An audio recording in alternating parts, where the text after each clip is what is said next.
इस ज़ईफ को 70 साल से ज्यादा इनकी उम्र है। इनसे पूछा कि बता तेरे इस डब्बों में क्या है, तो अशरफ अली सैयद हुसैन साहब ने कहा कि इसमें भैंस के गोश्त का सालन है। महाराष्ट्र में भैंस के काटने पर पाबंदी नहीं है, तो उनको मारा गया, पीटा गया, खूब मारे उनको।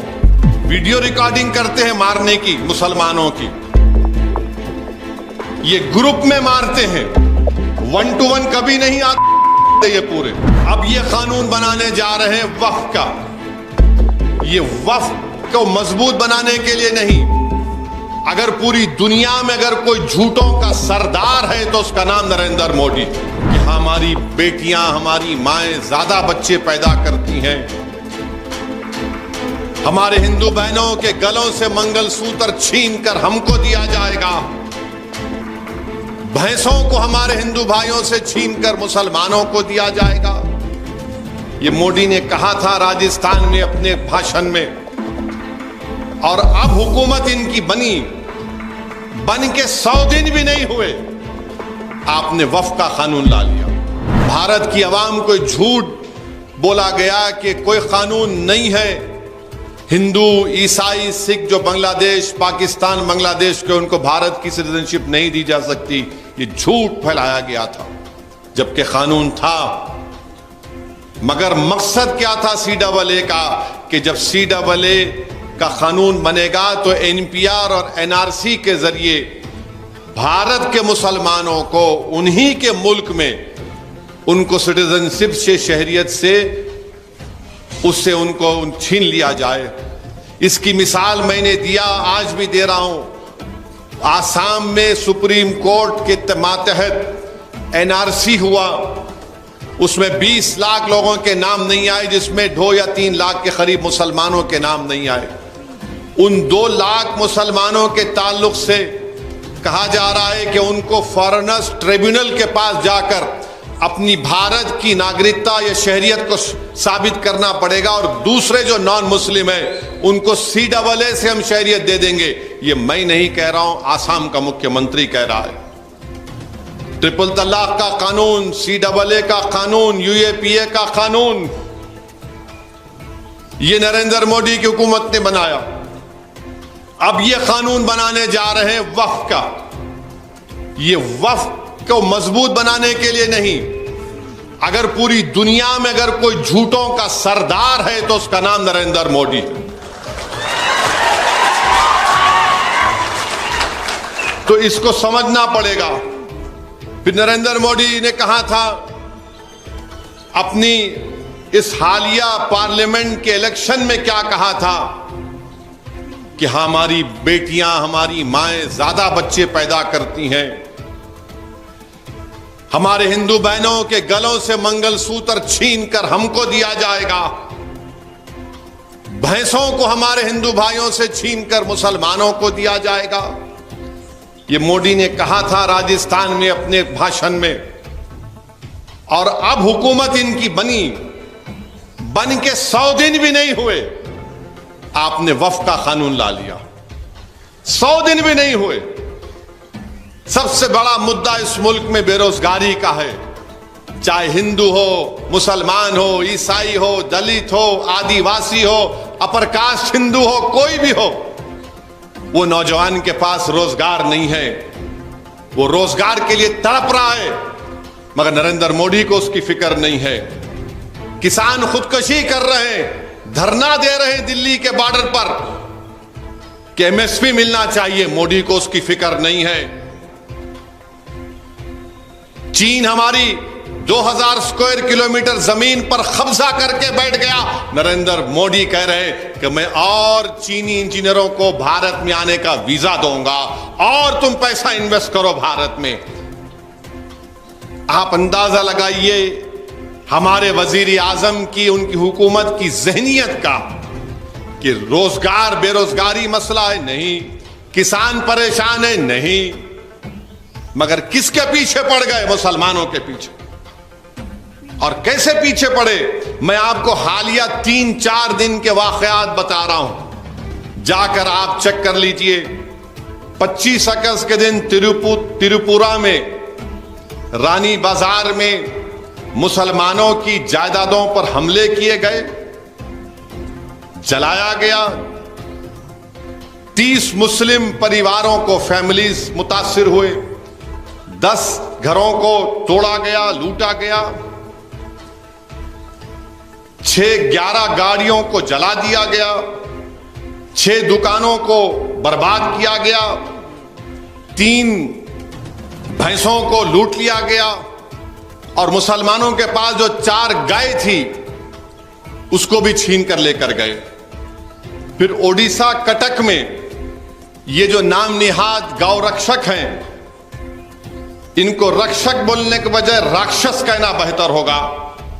इन्होंने एक ट्रक के ऊपर एक मुसलमान ड्राइवर को रस्सी से बांध दिया और उसकी खूब पिटाई की, मारा उसको। 28 अगस्त के दिन अशरफ अली सैयद हुसैन जो 40 गांव महाराष्ट्र के हैं, जो जलगांव से कल्याण जा रहे थे, तो उनके पास ट्रेन में जब कोई सफर करते हैं तो खाना रख के जाती हैं।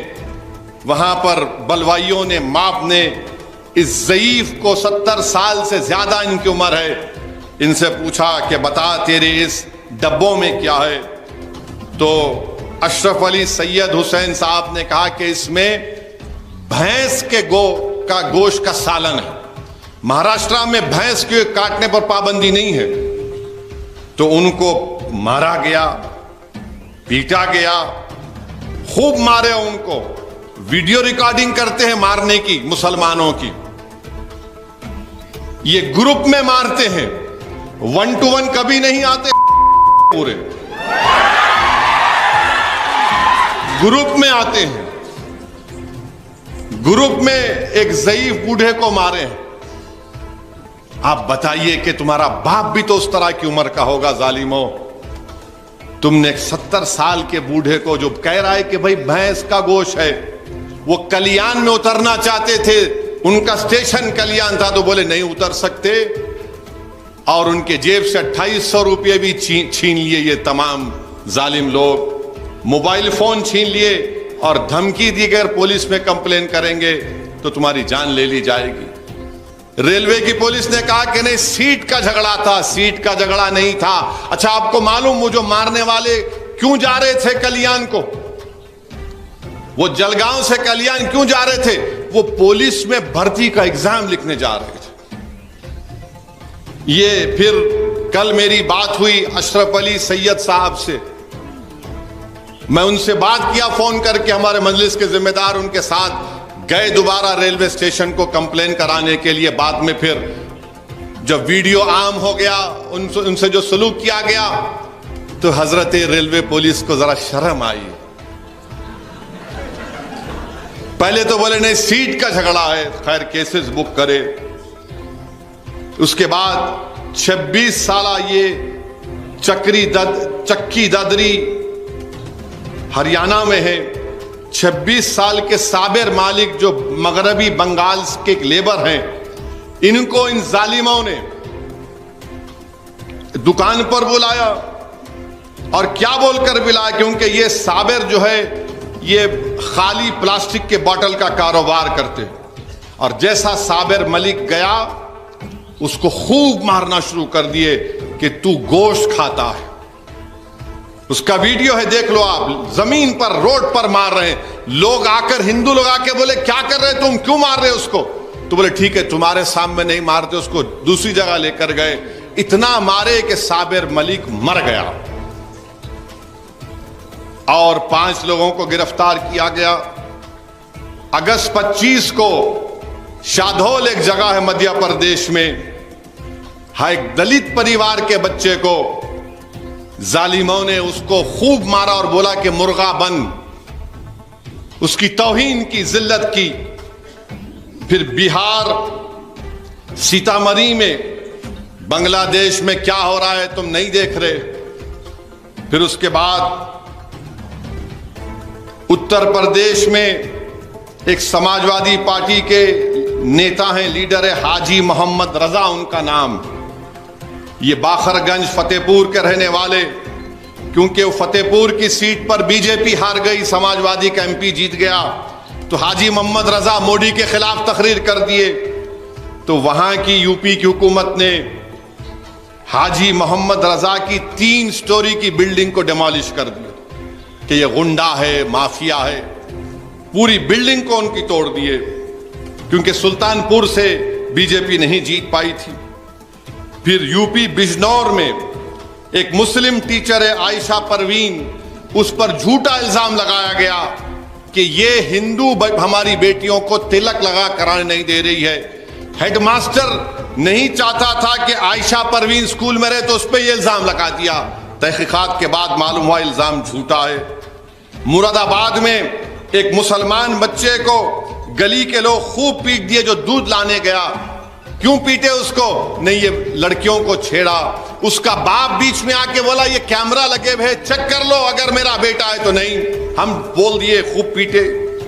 फिर उसके बाद आप देखते हैं कि उत्तराखंड में ये गांव राक्षसों ने, गांव रक्षक ऐसा काम नहीं कर सकता है, राक्षस है। वहां पर एक बच्चा है, वसीम उसका नाम है, उसको पकड़कर मारे उसको। वसीम फिर चला गया। फिर उसके बाद इल्जाम उसके मां बाप के लगा रहे हैं कि हजरत पुलिस ने वसीम को कुएं में ढकल दिया। एक छोटा तालाब था। वसीम एक बॉडी बिल्डर था, बेहतरीन तैराक था। उनके मां बाप कह रहे हैं कि नहीं, उसको तालाब में जब फेंक दिया, वसीम तालाब से निकलकर किनारे पे आया तो पुलिस वाले फिर मारे उसको। चश्मदीद गवाह है, तो पुलिस ने उनको डरा दिया। बाद में जब वसीम की लाश निकली तो वसीम के पैरों को रस्सियों से बांध दिए। बंधी हुई रस्सी थी, चेहरे पर जख्म थे। और फिर आगरा की जामा मस्जिद में एक साहब पहुंच गए, गोपाल उनका नाम, कि नहीं, जामा मस्जिद के नीचे मंदिर है, मैं पूजा करूंगा। तो ये फिर उसके बाद आसाम के चीफ मिनिस्टर हैं बीजेपी के, उन्होंने कह दिया कि लोअर आसाम के लोग अपर आसाम में नहीं जा सकते। क्यों? आपकी बाप की जागीर है आसाम। भारत के संविधान में आर्टिकल 19 क्या है? राइट टू प्रोफेशन है, मैं कोई भी कारोबार कर सकता। नहीं, चीफ मिनिस्टर वो नहीं। असेंबली में बोल रहे लोअर आसाम के मियां मुसलमान अपर आसाम में नहीं आने दूंगा। जब लोगों ने ऐवान में बताया गया कि तुम तो मुख्यमंत्री हो, तुम तो भारत के आईन पर तुमने हल्फ लिया, बोले कुछ भी नहीं, मैं बोल रहा हूं नहीं आना मियां मुसलमान। फिर उत्तर वहीं पर आसाम के मुख्यमंत्री ने कहा कि आसाम और मेघालय का बॉर्डर है करीब, तो मेघालय में एक यूएसटीएम मुसलमान साहब ने यूनिवर्सिटी बनाई। तो आसाम का चीफ मिनिस्टर बोलता कि वो यूएसटीएम यूनिवर्सिटी जो मुसलमान ने बनाई, पहाड़ों को काट के बनाई, इसलिए पानी आ रहा गुवाहाटी में, ये कह रहे हैं। और फिर आसाम के मुख्यमंत्री बोलते हैं कि आसाम में तरकारी की कीमत बढ़ गई, ये मियां मुसलमान जिम्मेदार। इनका एक मिनिस्टर है जो लोअर आसाम से मुसलमान लेबर को लेकर गया, 15 लाख बकाया था, तो खूब पीटे, उसका वीडियो बनाए, इतना मारे उन लोगों को। पुलिस से फायर हुआ, किसी को नहीं पकड़ सके। फिर मध्य प्रदेश में हाजी शहजाद अली कांग्रेस के लीडर हैं। 20,000 स्क्वायर फीट का नया घर में अभी सामान गया, खाली मुंतकिल होने वाले थे। उन्होंने उन तमाम जिम्मेदारों ने, मध्य प्रदेश में छतरपुर एक इलाका है, हाजी शहजाद अली जिम्मेदार है वहां पे मुसलमानों का। उन्होंने जाकर एसडीएम, जिसको हम आरडीओ कहती हैं, डिप्टी कमिश्नर, पुलिस के औजारों पर जाकर मेजर दिया कि भाई वो जो मलून जिसने हमारे नबी मोहम्मद मुस्तफ़ा सल्लल्लाहु अलैहि वसल्लम के शान में गुस्ताखी करने की कोशिश की, उसको गिरफ्तार किया जाए। पथराव हुआ।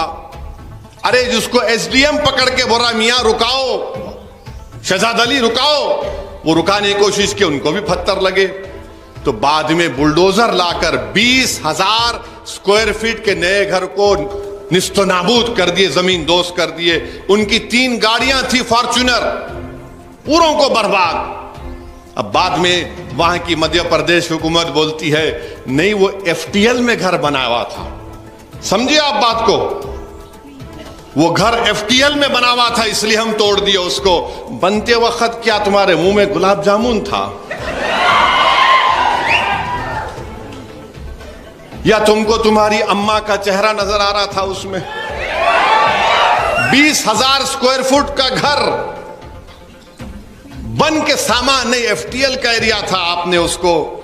मगर मैं सलाम करता हूं हाजी शहजाद अली जो आज उस जगह पर नहीं है, मगर हाजी शहजाद अली ने बयान दिया कि मैं अल्लाह के रसूल सल्लल्लाहु अलैहि वसल्लम के नामों से रिसालत के लिए मैं एहतजाज किया। एक ऐसा घर नहीं, मैं ऐसे हजारों घर को आका पे कुर्बान करता हूं। मगर ये जुल्म हो रहा है मेरे भाई, ये जुल्म हो रहा है। अब इसको सामने रखो, आप CAA कानून को सामने रखो, UAPA के कानून को सामने रखो, ट्रिपल तलाक के कानून को सामने रखो। ये जो आए दिन जुल्म किया जाता है, अखलाक से लेके पीलू खान से लेके वसीम तक, दाढ़ी काटी गई थी उत्तर प्रदेश में एक शख्स की, तो अब हम देख रहे हैं कि अशरफ अली सैयद को पीटा गया। अब ये वफ़ का कानून लेकर आए। अब आप खुद अंदाजा लगाइए कि मोदी क्या करना चाहते हैं भारत के मुसलमानों से। मैं हमेशा कह रहा हूं, लोग मेरी बात को जज्बाती कहकर उड़ा देते हैं। याद रखो, हिटलर ने भी यहूदियों का खात्मा इसी तरह से किया था।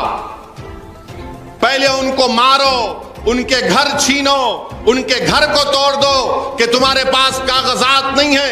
हिटलर की तारीख पढ़ो तुम। जब वो यहूदी लोग तालीमी इदारे बनाते तो हिटलर बोलता तुमने यहां पर जमीन पर गवर्नमेंट की बनाया, हम इसको तोड़ते हैं बुलडोजर से। यहूदियों की जिंदगी को तंग कर दिया गया था जर्मनी में, उनके घरों पर निशान लगा दिए गए थे। और उसके बाद क्या हुआ? 60 लाख यहूदियों को हिटलर ने गैस के चेंबर में डाल दिया। तो जो तारीख जर्मनी उस वक्त के जर्मनी में दोहराई गई थी यहूदियों से, आज हमारे वतन अजीज में मुसलमानों से दोहराई जा रही है। मेरी एक एक बात को अगर यकीन नहीं करना है तो अपने दिल से और अल्लाह से दुआ करके पूछो, या अल्लाह ये शख्स सही कह रहा है झूठ कह रहा है। ये हो रहा है। ये वफ़ का कानून क्या है? अभी all India Muslim personal board के सदर ने हमसे कहा कि वफ़ एक इबादत है, वफ़ एक इबादत है और इबादत को छीनना चाह रहे हैं नरेंद्र मोदी। क्यों छीनना चाह रहे? ये बोलते कि नहीं 8 लाख एकड़ जमीन वफ़ की है। किसी गवर्नमेंट ने नहीं दी हमको, किसी RSS बीजेपी के लोगों ने हमको नहीं दी, मोदी ने नहीं दी, अमित शाह ने नहीं दी, किसी कांग्रेस के या किसी पॉलिटिकल पार्टी के लीडर ने नहीं दी। ये पब्लिक प्रॉपर्टी नहीं है, ये प्राइवेट प्रॉपर्टी है। हमारे बुजुर्गों ने दिया है, अल्लाह के नाम पर उसको वक्फ किया है। जैसा कि सदर साहब ने कहा कि ये इबादत है, उसका कानून है। अब ये नए बिल में क्या कर रहे हैं? ये नए बिल में ये बोल रहे हैं कि सेंट्रल वक्फ काउंसिल में और स्टेट के वक्फ बोर्ड में, अच्छा अभी मैं मौलाना से कहा था कि जो महबूब नगर की वक्फ कमेटी है, जामा मस्जिद की भी कमेटी है ना, तो अब मोदी क्या करना चाह रहे हैं कि स्टेट वक्फ बोर्ड में पूरे मेंबर मुसलमान होते हैं, मशाइखीन के कोटा होता है, बार काउंसिल से आते हैं, MLA MP का कोटा होता है, और 3 एमिनेंट मुसलमानों में जो लोग हैं हुकूमत उनको नामजद करती। अब मोदी क्या बोल दिए कि MLA MP मुतवल्ली और ये बार काउंसिल का कोई इलेक्शन नहीं होगा, हुकूमत नामजद करेगी। जैसा हमारा उबैदुल्ला कोतवाल साहब को माशाल्लाह जमाने के बाद उनसे इंसाफ हुआ, उनको चेयरमैन बनाए, उनको नामजद करे। तो मोदी क्या चाहते हैं कि स्टेट वक्फ बोर्ड में सिर्फ उसका सेक्शन पढ़ के सुनाता हूं मैं आपको, ये बहुत बीजेपी वाले परेशान हो जाते हैं। अब वक्फ बोर्ड का 2024 का कानून यह है कि सिर्फ 4 मुसलमान मेंबर बन सकते।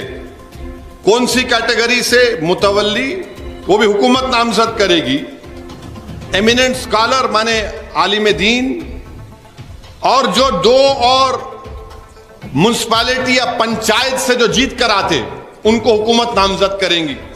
तो जब ये लोग वक्फ बोर्ड में जाकर बैठेंगे खुदा ना खास्ता, तो बोलेंगे महबूब नगर की डिस्ट्रिक्ट कमेटी में पूरे बीजेपी के लोग रहेंगे, महबूब नगर की जामा मस्जिद की कमेटी में पूरे आरएसएस के लोग रहेंगे। आपको क्या करना है? आप नमाज पढ़ो, हम रोक रहे हैं क्या आपको, मगर कमेटी हमारे हाथ में रहेंगी। ये इनका मकसद है। इस बात को समझो आप मेरी, मैं ये चुप ऐसा नहीं कह रहा हूं। जब स्टेट वक्फ कमेटी में गवर्नमेंट नॉमिनेट करेगी तो जाहिर है गवर्नमेंट असदुद्दीन ओवैसी को या उबैदुल्ला कोतवाल को या जाबिर को नॉमिनेट नहीं करेगी, जिसको हम हैदराबादी दखनी में बोलते चिंदी चोरों के बाप को अपॉइंट करेगी।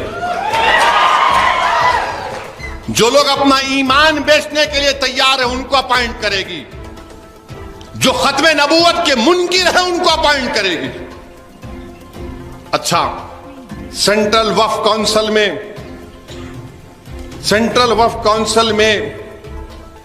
एक गैर मुस्लिम गवर्नमेंट ऑफ इंडिया के मिनिस्टर होते थे, यूनियन मिनिस्टर।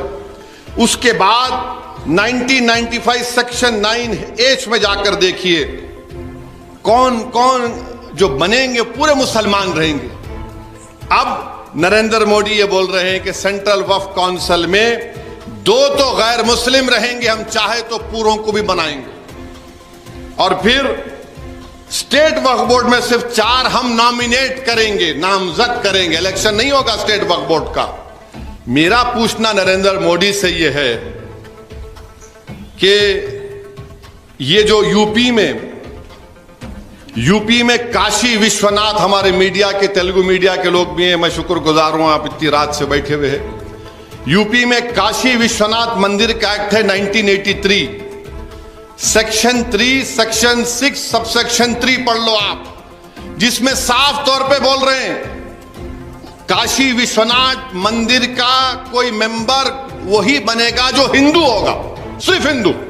अच्छा, इसमें हिंदू का डेफिनेशन आइन में आर्टिकल 25 में हिंदू के माने हिंदू, सिख, बौद्ध और जैन, मगर काशी विश्वनाथ में सिर्फ हिंदू बनेगा, सिख नहीं बन सकता,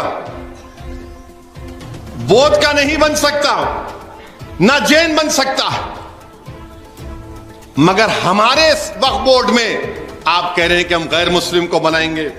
फिर आप जाकर देखिए तमिलनाडु का Hindu religious charitable endowment act 1959, माने ये काशी विश्वनाथ और तमिलनाडु का कानून, और जितने 2 कानून मैं पढ़ूंगा, आंध्र प्रदेश का हिंदू रिलीजियस कानून 87 का, जो तेलंगाना का भी कानून है, कर्नाटका का हिंदू रिलीजियस इंस्टीट्यूट 1997 का कानून, ओडिशा का 51 का कानून, बिहार का एंडोमेंट का एक कानून, ये सब ये बोल रहे कि कोई गैर हिंदू मेंबर तो बनना छोड़ो, कमिश्नर भी नहीं बन सकता, असिस्टेंट कमिश्नर भी नहीं बन सकता, ना कोई मुलाजिम भी गैर हिंदू हो सकता, कोई मुलाजिम भी। और ये हमको बोल रहे हैं कि हम बनाएंगे। आप बिहार में श्वेतांबरा जैन, जैनों का कानून है, दिगंबर जैन का कानून है मंदिरों का, उसमें ये बोलते हैं कि सिवाय हिंदू के कोई नहीं बनेगा। नरेंद्र मोदी, क्या आपको दिख नहीं रहा है क्या? ये आप मुसलमानों के सेंट्रल वक्फ में, स्टेट वक्फ बोर्ड में आप गैर मुस्लिम को क्यों बनाना चाहते हैं? तो क्या आप ये काशी विश्वनाथ का कानून, तमिलनाडु का कानून, आंध्र प्रदेश तेलंगाना का कानून, कर्नाटका का, ओडिशा का, बिहार का कानून ये पुकार पुकार कर कह रहा है कि भारत के मुसलमानों से नाइंसाफी कर रहे नरेंद्र मोदी। आपका मकसद वक्फ बोर्ड को छीनना है। अब और एक उसमें अमेंडमेंट है, सेक्शन 3C1 ये कहता है कि जहां पर भी गवर्नमेंट किसी वक्फ की जायदाद पे ऑक्यूपायर है यानी काबिज है, वो प्रॉपर्टीज वक्फ नहीं होंगी। और उसको डिसाइड कौन करेगा?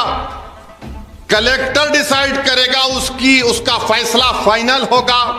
और कलेक्टर अगर कहेगा कि ये जायदाद गवर्नमेंट की है तो कलेक्टर रेवेन्यू को बोलेगा रिकॉर्ड करो वक्फ की नहीं है, और वक्फ बोर्ड को बोलेगा अपना रिकॉर्ड सही कर लो। कलेक्टर को कस्टोडियन बना दिया गया। अब इसका नुकसान क्या होगा? सच्चर कमेटी में यह कहा गया कि दिल्ली में 316 प्रॉपर्टीज को 2007 में जस्टिस सच्चर कमेटी ने कहा कि 316 प्रॉपर्टीज की कीमत 2007-8 में 6,000 करोड़। ये 316 प्रॉपर्टीज पर हुकूमत काबिज गवर्नमेंट ऑफ इंडिया। राजस्थान में 60, कर्नाटका में 42, मध्य प्रदेश में 50 से ज्यादा, यूपी में 60, ओडिशा में 53। अब कोई कलेक्टर ये लिख के देगा नहीं नहीं नहीं ये तो आप मुसलमानों की ले लीजिए। अच्छा, कानून ये बोलता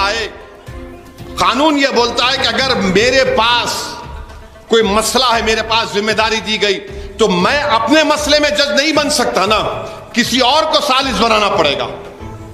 तो प्रिंसिपल्स ऑफ नेचुरल जस्टिस के खिलाफ है हजरत कलेक्टर को आप जिम्मेदारी दे रहे हैं। फिर दूसरा उसमें यह है, हजरत बैठे हुए हैं, मुतवल्ली जो होता है वो जबानी ऐलान से भी मुतवल्ली होता है। यह कानून यह बोल रहा है कि नहीं, अब आप जबानी किसको मुतवल्ली नहीं बना सकते। सेक्शन 3(2) ओरल सक्सेशन गैब, जबकि ये तो 100 साल की रिवायत है, जबानी किसी को आप अपना मुतवल्ली बनाते हैं। अच्छा, मगर आप ये बिल तो ये बोल रहा, मगर एक कानून है, जाकिर वकील है, section 129 transfer of property act, oral gift होता नहीं होता, हिबा करते ना हम, वो एक्सेप्ट होगा। मगर अगर कोई मुतवल्ली बोलेगा कि नायब मुतवल्ली है, ये मेरा जानशीन होगा, नहीं, गायब। क्यों? क्योंकि वो जब खत्म हो जाएगा तो कलेक्टर साहब बोलेंगे गवर्नमेंट की प्रॉपर्टी है, कलेक्टर साहब ये बोलेंगे गवर्नमेंट की प्रॉपर्टी है। अच्छा, फिर इसमें एक और नया सेक्शन 3RA ये बोलता है कि वही मुसलमान वक्फ कर सकता है जो 5 साल से मुसलमान है। मोदी जी, क्या आप सर्टिफिकेट देंगे किसी को घर पे बुला के, चलो तुम्हारे 5 साल मुकम्मल हुए, अब तुम मुसलमान हुए?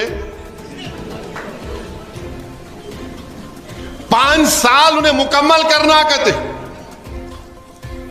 मोदी, आपको क्या मालूम कौन मुसलमान है? नहीं आपको मालूम तो बताओ। आप कौन होते हैं मेरे मुसलमान होने का फैसला करने वाले?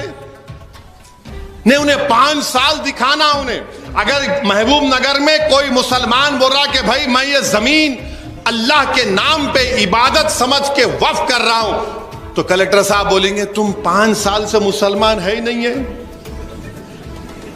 अरे, जब अम्मा के पेट में था तो अम्मा ने कुरान पढ़कर मुझे सुनाया। जब अम्मा के पेट से अल्लाह ने मुझे निकाला तो मेरे कान में आजादी गई। जब मैं चलना शुरू किया तो मुझे कलमा सिखाया गया। अब मोदी तय करेंगे मुसलमान कौन है, आरएसएस तय करेगी मुसलमान कौन है। यह कानून यह कह रहा है कि यह तय करेंगे कि तुम मुसलमान है या नहीं। यह सेक्शन 3RA पढ़ लो आप, अंदाजा लगाओ क्या होने वाला है। फिर ये खड़े होकर बोलेंगे तो मुसलमान नहीं है, जाओ कोर्ट को जाके प्रूफ करो। अब मुझे मुसलमान हूं नहीं हूं, कोर्ट को जाना पड़ेगा। फिर एक सेक्शन 3R आई है, वक्फ बाय यूजर। यानी वक्फ बाय यूजर का मतलब यह है कि मैं अगर किसी जगह पे, दरगाह पे उर्स होता है, तो उर्स तो सिर्फ मुसलमानों में होता है ना, और फिर अगर मस्जिद है, नमाज तो सिर्फ मुसलमान ही पढ़ता है। दरगाह में हिंदू भी आ सकते हैं, कोई भी आ सकता है, मगर दरगाह के जो रस्म और रिवाजात हैं, जो उर्स के तमाम तकारीब हैं, वो मुसलमान ही करता है। खानखाएं हैं, खबरस्तान है, यतीम खाने हैं, तो इसको इस्तेमाल से कानून ने कहा कि वक्फ ब यूजर से ये वक्फ हो गए। अब मोदी ये कह रहे हैं कि नहीं, मैं वक्फ ब यूजर को ही निकाल दूंगा। यानी अगर आप महबूब नगर की किसी एक मस्जिद में 60 साल से नमाज पढ़ रहे हैं, अगर आप महबूब नगर में किसी एक दरगाह में जाकर उर्स में फूल पेश कर रहे हैं, किसी खानखा में बैठकर अल्लाह का जिक्र हो रहा है, तो मोदी ये कह रहे हैं कि तुम वक्फ ब यूजर नहीं है, कलेक्टर तय कर देगा ये गवर्नमेंट की प्रॉपर्टी और छीन लो इनके हाथों से। ये वक्फ ब यूजर का है। और आपको जानकर हैरत होगी कि उत्तर प्रदेश में 1,22,599 रजिस्टर्ड वक्फ प्रॉपर्टीज हैं। कितने हैं? 1,22,599 रजिस्टर्ड वक्फ प्रॉपर्टीज है। उत्तर प्रदेश में वक्फ ब यूजर कितने प्रॉपर्टीज हैं? 1,22,027। 90% प्रॉपर्टीज उत्तर प्रदेश में वक्फ ब यूजर है। खबरस्तान है, खानका है, दरगाहें हैं, मस्जिदें हैं। अब उत्तर प्रदेश में मैंने जिस समाजवादी के लीडर का नाम लिया, हाजी मोहम्मद रजा के घर को तोड़ दिए, उसको माफिया बोलकर, जब कलेक्टर ये बोलेगा कि वक्फ ब यूजर खत्म हो गया, तो पूरे गवर्नमेंट की प्रॉपर्टी हो जाएंगी। मैं पूछना चाहता हूं मोदी से, वक्फ ब यूजर निकलेगा तो कौन से कानून के तहत मेरी जायदाद को हिफाजत मिलेगी? तो मोदी बोलेंगे मोदी है तो मुमकिन है। और मुमकिन क्या है कि हम गवर्नमेंट हमारी है, हम ले लेंगे। ना कब्रिस्तान बचेगा, ना दरगाहें बचेंगी, ना मसाजिद बचेंगे, ना खानखाएं बचेंगी, ना जिरात की जमीन जो लोग वक्फ करते वो बचेंगी। ये वक्फ ब यूजर अगर खत्म हो जाएगा, फिर उसके बाद इस बिल में कहा गया कि अगर कोई वक्फ है, हजरत की दरगाह है, हजरत की दरगाह के पास या रशादी साहब के पास जाकर कोई बोल देगा बीजेपी वाला, नहीं वक्फ नहीं है, ये वक्फ नहीं है, तो कलेक्टर साहब क्या बोलेंगे? ठीक है, मैं तहकीकात करता हूं। यहां तक समझ में आया, तहकीकात करता हूं। अब यहां से मोदी का दिमाग देखो आप, इनका जो जहर है दिमाग में, तहकीकात कैसा करना वह कलेक्टर तय करेगा। कब तक तहकीकात मुकम्मल करेगा वह कलेक्टर का इख्तियार। क्यों? क्योंकि जैसे ही कलेक्टर बोलेगा तहकीकात होगी रशादी साहब के मदरसे के ऊपर, हजरत की दरगाह के ऊपर, पेंडिंग इंक्वायरी और वक्फ की प्रॉपर्टी नहीं रहेगी। पेंडिंग इंक्वायरी और वक्फ की प्रॉपर्टी नहीं रहेगी। तो आप समझो क्या करना चाह रहे हैं कि कलेक्टर इंक्वायरी नहीं करेगा, कलेक्टर इंक्वायरी नहीं करेगा और बोलेगा मैं करता हूं, आज करूंगा, कल करूंगा, परसों करूंगा। मामला चला 6 महीने से 1 साल, 1 साल से कितने साल हो गए, हम तो महरूम हो गए हमारी प्रॉपर्टी से। फिर सेक्शन 40 है उसमें, अभी कानून में, उसमें क्या करेंगे आप? सीओ वक्फ बोर्ड को इख्तियार है कि जाकर वो देखा, अरे भाई ये तो मस्जिद की जमीन है, यहां पे कोई काबिज हो गया, चाहे हिंदू हो या मुसलमान कोई भी हो, सेक्शन 40 में रोकता है। तो नरेंद्र मोदी बोले सेक्शन 40 गायब, सेक्शन 40 नहीं रहेगा। और इसको सुप्रीम कोर्ट ने शेख यूसुफ भाई एक सुप्रीम कोर्ट के केस में कहा, पैरा नंबर 170 में, कि यह अच्छा कानून है। और उस केस में सुप्रीम कोर्ट ने कहा कि उस पर आप आगे बढ़ो। ये सुप्रीम कोर्ट ने कहा सेक्शन 40 के बारे में।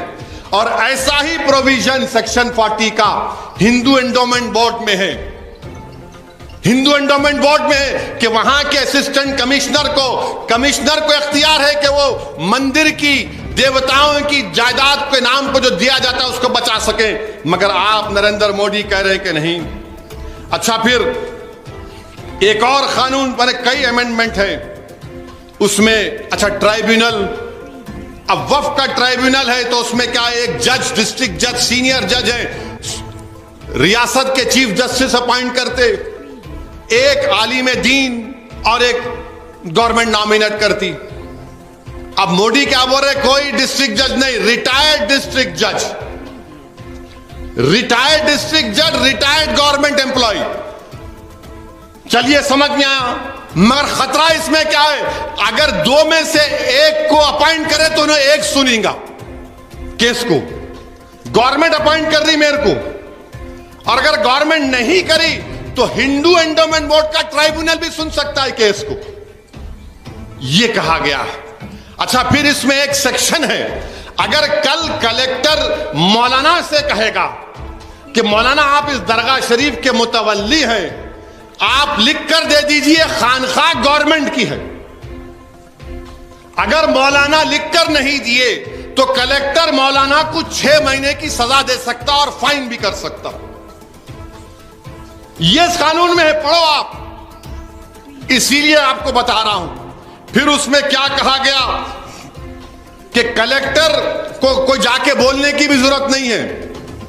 अगर कलेक्टर साहब सुबह उठे, घर में खाना नहीं मिला, कुछ नहीं हुआ, मूड खराब है उनका, गाड़ी में जाते जाते हाजी साहब के घर को देखे, अम्मा नहीं ये भी वक्फ है, नहीं है, ये गवर्नमेंट प्रॉपर्टी, कलेक्टर खुद तहकीकात शुरू कर सकता है। फिर उसके बाद मौजूदा कानून में सेक्शन 52A है। सेक्शन 52A क्या है, अगर कोई वक्फ की जायदाद को चोरी करता है, बेचता है, तो मौजूदा 95 के कानून में जो 2013 में ही बनाया गया था, वो ये कहता है कि मुल्जिम को कोर्ट 2 साल की कैद बामुशक्कत देगा। अब मोदी जी चोरों पर बड़े मेहरबान हैं, चोरों पर बड़े मेहरबान है मोदी जी। क्या बोलते, ना खाऊंगा ना खाने दूंगा, टार्जन कैसा मार मार के बोलते। अब 2 इयर्स इंप्रिजनमेंट को मोदी जी बोले सिंपल इंप्रिजनमेंट कर देता हूं। क्यों, काजा का लंगर है, उठा के लेके जाओ जमीन। माने जो कानून में 2 साल की सजा है उसको वो सिंपल इंप्रिजनमेंट कर रहे हैं। जो कानून में नॉन बेलेबल है, वक्फ की जमीन को जो चोरी करता है, मोदी जी उसको बेलेबल कर रहे हैं। ये इनकी नीयत है। और फिर आप जानते हैं कि फिर वक्फ वल औलाद, वैसा भी हजरत ने फरमाया, मौलाना खालिद सफीउल्लाह रहमानी साहब ने, मौलाना जियाउद्दीन नक्शबंदी साहब ने, कोई अपनी औलाद के नाम पे वक्फ कर सकता है। तो मोदी जी के दिमाग में बात आया, अरे अब इसको कैसा करेंगे। तो नरेंद्र मोदी की जहनियत में यह बात आई कि अगर कोई वक्फ वल औलाद कर रहा तो उसकी औलाद के हुकूक की पामाली नहीं हो सकती, उसके औलाद के हुकूक की पामाली नहीं हो सकती। मोदी जी, अब मौजूदा कानून यह है, अगर जैसा कि माशाल्लाह मेरे को 6 औलाद अल्लाह ने दी, तो मैं किसी एक औलाद को पूरी दौलत नहीं दे सकता अपनी, 1/3 से बढ़ के नहीं दे सकता। रशादी साहब, कोई मुसलमान भी अपनी एक औलाद को 1/3 से बढ़ के नहीं दे सकते। हमारे जो गैर मुस्लिम हिंदू भाई हैं, उनके पास अगर 6 औलाद हैं तो वो विल के जरिए अपनी एक औलाद को पूरी प्रॉपर्टी दे सकते। मुसलमान 1/3 से बढ़ के नहीं दे सकता, नहीं दे सकता। और फिर हमारे हिंदू भाइयों में क्या, अगर कोई काम करने वाले हैं मियां बीवी और उनकी औलाद नहीं हुई, शौहर का इंतकाल हो गया, तो हिंदू भाइयों के लिए उसमें तरीका यह है कि अगर कोई, समझिए मेरी बात को, 2 मियां बीवी हैं, एक हिंदू है, उनकी बीवी हिंदू है, दोनों की औलाद नहीं है, शौहर का इंतकाल हो गया, तो वो कानून क्या बोलता कि उसके शौहर की जायदाद उसके मां बाप को जाएगी, बीवी को नहीं आएगी। बीवी मर जाती है तो बीवी की जायदाद उसके सास ससुरे को जाएंगी। मुसलमानों में क्या ऐसा नहीं है। मगर मोदी जी क्या बोल रहे, नहीं, वक्फ में अगर तुम करेंगे वक्फ वल औलाद तो दूसरी औलाद का हक नहीं मारना।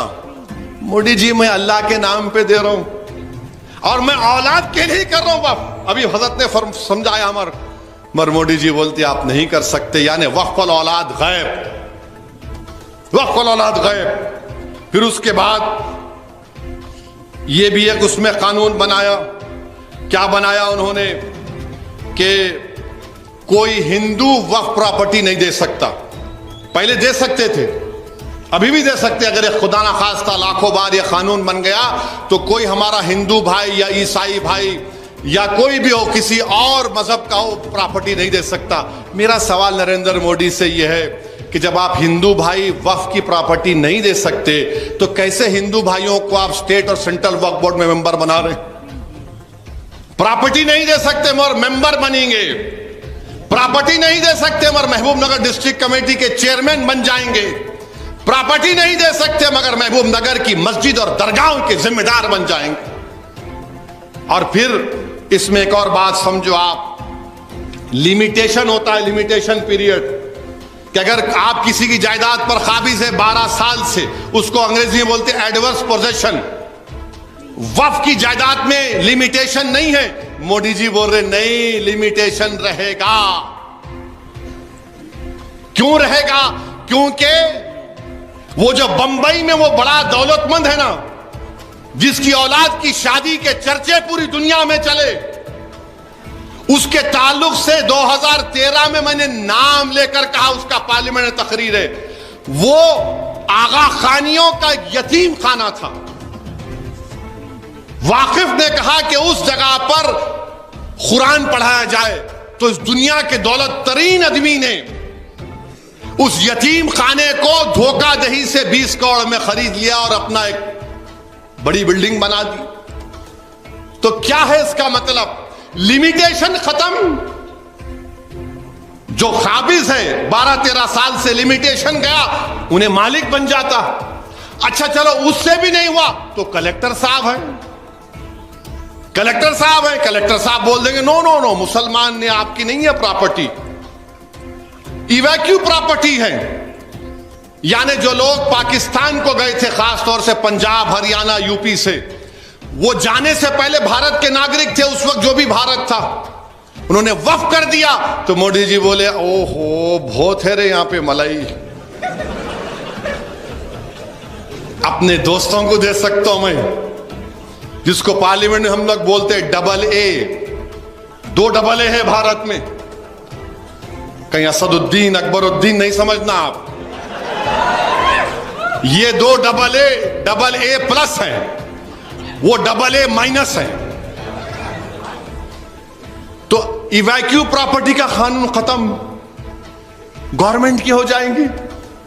पंजाब में हजारों एकड़ है, वो गैब, बचेगा क्या मेरे भाई? सिर्फ नाम पे वक्फ होगा, सब छीन लिया जाएगा। अगर कोई उठ के बोलेगा असदुद्दीन तुम जज्बाती तकरीर कर रहे हो, तो मैं तुमसे कह रहा हूं और एक मिसाल दे रहा हूं, मथुरा की ईदगाह, जहां पर कृष्ण जन्मस्थान हमारे हिंदू भाई मानते हैं, हम उनकी कदर करते हैं, उनका अकीदा है, हम उसकी कदर करते हैं। 1965 में हिंदू और मुसलमानों ने बैठकर यूपी सुन्नी वक्फ बोर्ड से इजाजत लेकर मुसलमानों ने कहा कि हमारे हिंदू भाइयों से हमारा झगड़ा खत्म करने के लिए हम वक्फ की 8 एकड़ जमीन कृष्ण जन्मस्थान को देते हैं। दिए, एग्रीमेंट हुआ, कोर्ट में गए, 2023 में मुकदमा पड़ गया।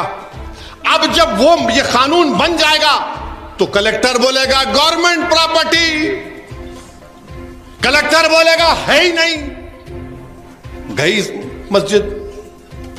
और जैसा कि हमने सुना कि आरएसएस की जहनियत रखने वाले लोग भारत के कई मसाजिद को कहते हैं कि वो मस्जिदें नहीं थी। हाजी अली दरगाह को दरगाह नहीं मानते, हाजी मलंग की दरगाह को दरगाह नहीं मानते। ये मैं नहीं कह रहा हूं, मौजूदा महाराष्ट्र का चीफ मिनिस्टर कहता है कि हाजी मलंग की दरगाह नहीं है, हम नहीं मानते उसको। आप समझ रहे मेरी बात को? फिर उत्तर उत्तराखंड में यकसा सिविल कोड उस रियासत में लाया गया। हर तरीके से हमको घेर रहे हैं। एक मुसलमान इनके पास एमपी नहीं है, इनके अलायंस में नहीं है, ना इन्होंने टिकट दिए नरेंद्र मोदी, मगर आज आप आके बोल रहे हैं कि मैं वक्फ की जायदाद को अच्छा करना चाहूंगा। मेरे भाई, ये हमारी शरीयत में मदाखलत है। हमको इबादत करने से रोका जा रहा है भारत के मुसलमानों को। इस तरह का बिल लाकर नरेंद्र मोदी हमको हमारी शरीयत से हमसे छीनना चाह रहे हैं, हमको इबादत नहीं करने देना चाह रहे हैं। और ये इनके चमचे दुम छल्ले जो रंग बिरंगी कपड़े पहनकर चापलूसी कर रहे हैं। अरे जालिमो, तुम जब मरोगे ना तो तुम्हारे कब्रिस्तान को गवर्नमेंट डिक्लेयर कर दोगे। तुम्हारी बाप की खबर पर कोई अगर महल बना लेगा तो तुम क्या बोलोगे? मत करो चापलूसी वक्फ, हुकूमत वक्फ की। ये वक्फ सबका है। मौलाना ने कहा ये इबादत है, वक्फ करना इबादत है। मेरे अजीज दोस्तों और बुजुर्गों, आपको, हमको, पूरे मुल्क के लोगों को जो इस मुल्क की खूबसूरती को मानते हैं, इस मुल्क की खूबसूरती इसका भाईचारा है। इस मुल्क की ताकत हर मजहब को अपने अपने मजहब पर चलना है। मगर मोदी सिर्फ मुसलमानों को निशाना बना रहे हैं। और मोदी जानते हैं कि मुसलमानों को निशाना बनाते रहो क्योंकि उनको इलेक्शन में शिकस्त नहीं होगी। मुसलमानों को बताओ ये दुश्मन है, इनसे खतरा है। बीजेपी के लोग बोलते इतनी वक्फ की जायदाद है, वो 2 इंडोनेशिया कहते, एक मलेशिया, एक फुला मुल्क। मैं एक साहब से पूछा, मेरे सामने बोल रहे थे, मैंने आपका टेप लेके मेजर करे? नहीं, आपके पास जो है कोई किसी के खेत में जाके आप नमाज पढ़ लिए तो वक्फ हो गई। आप खेत में जाके सूरे फातिहा पढ़े तो वक्फ हो गई। मैं बोला ओफ, वो आप तो फजीलतुल शेख बोलना पड़ेगा आपको। बोले क्या मतलब? मेरा बहुत बड़े आलिम दीन। तो मुस्कुराए। मैं बोला एक बात बोलूं, आपको बुरा नहीं माने तो? बोले बोलो। बोला मैं पार्लियामेंट के किसी एक कोने में जाके, क्योंकि मैं सफर में होता हूं, मैं कसर की नमाज पढ़ लिया, मैं भी बोल दूं पार्लियामेंट वक्फ हो गया? नहीं हो सकता ना। मेरी जायदाद नहीं है पार्लियामेंट, भारत की है, बल्कि भारत की आवाम की है, मेरी जायदाद तो नहीं है। बोला आप क्या बोल रहे हैं? अब उन समझ में नहीं आया। अच्छा, एक बीजेपी के बहुत बड़े शायद वकील या जज थे, मेरी बहस सुने, समझ में नहीं आया, पूरे दलील सामने रख रहा था। नहीं तुम जिना 2 है। मिला नहीं, मैं जिना 2 नहीं हूं, मैं जिन नंबर 1 हूं, याद रखो। उन्हें भाग गया, मैं तो भागूंगा भी नहीं। रशादी साहब को देने वाले, वजीफा लेने वाला मौलाना के पास से भी, अरे क्या बात है बताइए, आप मजाक बना के रख दिए। CAA का कानून मुसलमान के खिलाफ, ट्रिपल तलाक का कानून मुस्लिम खवातीन के खिलाफ, UAPA का इस्तेमाल सबसे ज्यादा मुसलमान, दलित, आदिवासियों पर। यूनिफॉर्म सिविल कोड बनेगा उत्तराखंड में तो आप उससे ट्राइबल लोगों को मुस्तस्ना रखेंगे, एक्सेप्शन देंगे, एग्जम्पशन देंगे, और हिंदू कल्चर और कस्टम का एग्जम्पशन देंगे। अच्छा, आपको मालूम अगर कोई मंदिर है, मंदिर में उसके कस्टम और उसके इस्तेमाल से मंदिर हो जाती है। हम अपनी नमाज से, अपनी दरगाह में, खानकाहों से, इस्तेमाल से नहीं होगा तो वक्फ बाय यूजर हमारा निकाल दिया जाएगा। क्यों निकाला जाएगा? ताकि हुकूमत और मोदी जी कब्जा कर लें उस पर। अब भारत के मुसलमानों से मेरी अपील है, भारत के उन तमाम नागरिकों से मेरी दर्दमंदाना गुजारिश है जो इस मुल्क की खूबसूरती को मानते हैं, आपको इस कानून को रद्द करना पड़ेगा, आपको उठना पड़ेगा। बल्कि मैं तो भारत के तमाम मसाजिद के इमामों से अपील कर रहा हूं, आप जुमे की नमाज से पहले, जुमे के खुतबे से पहले अपने बयानों में इस कानून की मजम्मत करिए, इस कानून की मजम्मत करिए, बेदार करिए मुसलमानों को जो ख्वाब गफलत में है अभी तक। याद रखो, मैं तुमको पुकार पुकार कर कह रहा हूं, अगर आज तुम बेदार नहीं होगे तो आने वाली नस्लें तुमको और हमको कोसेंगी कि तुमने हमारी मस्जिद को तक नहीं बचा सके, तुम्हारे औलिया अल्लाह के आस्थानों को नहीं बचा सके, तुम्हारे कब्रिस्तानों को नहीं बचा सके। जो हमारे बुजुर्ग उस कब्रिस्तान में आराम कर रहे, तुमने उनको भी बर्बाद कर दिया। उठो भारत के मुसलमानों, ये वक्त उठने का है। मैं बार बार तुमसे कह रहा हूं, तुम अगर मुझसे नफरत करे तो करो मुझसे नफरत, दिल खोल के करो, मगर ये तो सबका मसला है ना मेरे भाई। ये कोई जो बंदियों बरेलवियों का अहले हदीस का मसला नहीं है, ये वक्फ का मसला है। जो जायदाद अल्लाह के नाम पर है, तुम और हम क्या जवाब देंगे हशर के मैदान में? उस अल्लाह के सामने हम क्या बोलेंगे कि परवरदिगार, जो हम तेरे नाम पे चीज थी उसको नहीं बचा सके? क्या जवाब दोगे आप और हम, बताओ? तो नौजवानों, बुजुर्गों, मेरी इज्जतदार मां और बहनों, खूब दुआएं करिए और एहतजाज के लिए तैयार रहिए। बीजेपी हरियाणा में हराना है उसको, वहां पर इंशाअल्लाह ताला। कश्मीर और जम्मू में खास तौर से बीजेपी को हराना। और याद रखो मुसलमानों, तुम अगर यही समझोगे कि हम नहीं उनको है, फुला है, अरे है बाबा, मगर तुम्हारे दरमियान में भी से थोड़े दीवानों को पैदा करो, थोड़े दीवानों को पैदा करो जो तुम्हारी लड़ाई लड़ सके। जालिमों ने पूरे मिलकर एक मर्द मुजाहिद इम्तियाज जलील को हरा दिया और महाराष्ट्र में, क्योंकि जानते थे अगर ये जीतेगा तो सदुद्दीन ओवैसी के साथ पार्लियामेंट में हमारी नींद हराम कर देगा। मेरे अजीज दोस्तों और बुजुर्गों, इसीलिए मैं आपसे अपील कर रहा हूं, अपनी सियासी क़यादत को भी मजबूत करो, पहचानो इन चीजों को। जो वुकला हैं, मुस्लिम वुकला, वो सेमिनार करें, वो मस्जिदों के जिम्मेदारों से इजाजत लेकर जुमे के दिन जाकर इस कानून के बारे में बताएं। जो मशाइखीन उज़्ज़ाम है, वो अपने खानखाओं में ना बैठे, बल्कि खानखाओं से निकलकर रस्म शबीर अदा करने का वक्त है ये। जो लोग यतीम खाने चलाते हैं उनको खतरा है, मसाजिद को खतरा, दरगाहों को खतरा, सब छीन ली जाएंगी। जिसने इस तरह के कानून बना दिए, मेरे भाई, ये हमारी लड़ाई है, ये हमारी शनाख्त की, हमारी इबादत करने की लड़ाई है ये। अगर आज हम इसमें कोताही करेंगे तो नुकसान किसका होगा आप जान लो।